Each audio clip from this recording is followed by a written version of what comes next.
Se me preguntásedes desde cando me interesa a investigación, teríamos que dicir que dende moi pequeniña.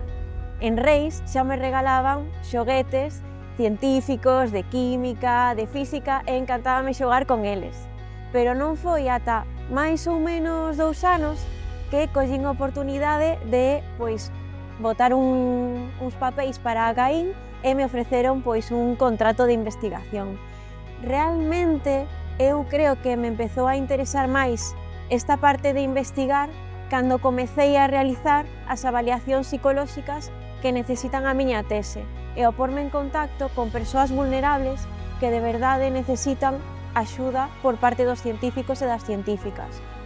A miña tese céntrase en intentar detectar de forma temperá o deterioro cognitivo mediante os biomarcadores en saliva, que é un fluido para nada invasivo, é moi sencillo de recolectar. Se puidésemos identificar uns biomarcadores de deterioro cognitivo, poderíamos realizar intervencións moito máis temperás, sobre todo en población vulnerable, como persoas con adiccións, con esquizofrenia ou con depresión. A miña tese, o que me interesaría conseguir dela non só é obter coñecemento por coñecemento, senón que me gustaría conseguir unha finalidade máis social, poder realizar non só intervención temperá, senón tamén prevención. Se tivera que decir se existen diferencias de xénero no mundo da investigación, tería que decir que, por ahora, no nivel no que me movo eu, que é a nivel predoctoral, non se atopan moitas diferencias.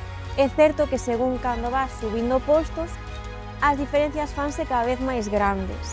De feito, só me teño encontrado cunha situación na que ao ir dar unha charla a unha conferencia se pensaron que era unha alumna en vez de a persoa que iba a dar a poñencia, a pesar de que sabían o meu nome e que a iba a dar eu. Pero bueno, non pasa nada.